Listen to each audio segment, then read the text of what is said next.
habaye iki ko abizigirwa mu gutanga ibigira 10 n'amashikanwa yishimwe basigaye ari bake? Byagenze gute guhembwa amafaranga yose ugacisha ku wepfo? Wafashwe n'ibiki? Uriko wikwegera umuvumo, bantu mutariko muratanga ishikanwa gishimwe murahezagirwa fye, mwahembwa ku kwezi guhetse mukarya.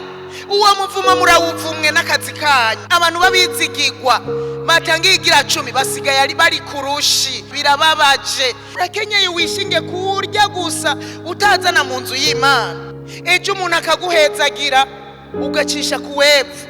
Niwibuke gutangira Imana yakoze kuri urya muntu kugira ngo akugirire neza. Iyo abantu barondera akazi tukarondera turira, umuntu akarira icompa akazi, icoma hari n'abashirako Mana wo kampa no gutangira ishikanwa gishimwe, wonduza nkaronka kijya kibanza no gutangira ishikanwa gishimwe, no bigaherera iyo. Harabagize umuvuduko w'isake, baratanga uyu munsi bazimye. Ninde yakuroze kugira ngo mureke gutanga ibigira 10? Erega kudatanga ibigira 10 buri kuri kwegera umuvumo. Ndafise ubwoba bwuko tugiye gutunga ishengero ritagira umugisha kubwo kudatanga ibigira 10, kubwo guhezagirwa abantu bagakora ibiraka. Ishikanwa gishimwe wapi? Niba nazane ntawe uzomenya ko nahezagiwe. Imana yabibonye ko baguhezagiye. 100 wariye, amajana ngahe baguhezagiye wariye. Hemwe uri kurazibira umugisha, uri kurazibira iyo biva. Hanyuma ejo ukabura ukajya gutatabiza ntibakimbona. Nahora ndonka ibi ubu sinyironka, naho niwe wizibiriye ko wewe nyene ubwawe. Erega ayo mafaranga mutanga nayo kwagura ubwami bw'Imana.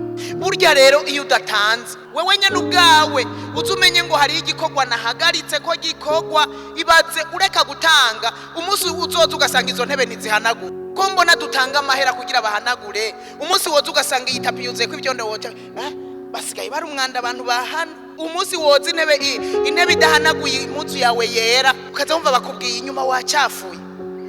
Ivya hano navyo n'abahari bahanagura.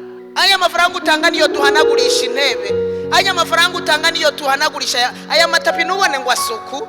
Burya iyaba hatari utwuma twa kijambere ducisha ko ku munsi ntihaba hasuku. Aya mashuga mwibaza ngo abasuko yataba hari abantu baza barasuka mwutuzi, baza barahanagura. We urazi ko buri ku kazi, urazi ko buri mu isoko, urazi ko buri kurakora bya bintu. Zana duce dukora ibi navyo, muraza mukicara ku ntebe mukaneza vya kijambere mutazi iyo zavuye. Bindabivugishijwe nuko shaka ko mugira umugisha. Ndacyari mu masezerano, twarasezeraniwe yuko uzotanga kubw'igikorwa c'Imana azoshumbushwa mbere umurengera. Iyo ukorera Imana rero ubikora unezerewe. Haleluya. Ariko rero n'imiburiburi banza umwizigirwa ku kigira 10. Abantu mwabihevye ndabinginze ni kuneza yanyu, nukuri wongere wikubita gashi. Ivya Sezari uhe Sezari, ivy'Imana ubiha Imana.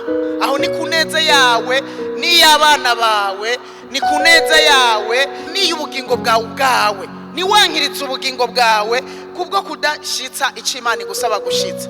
Zana mu bubiko, si mu guha ibimuga. Oya, nituyashira ibimuga, nituyashira biwacu bakenye.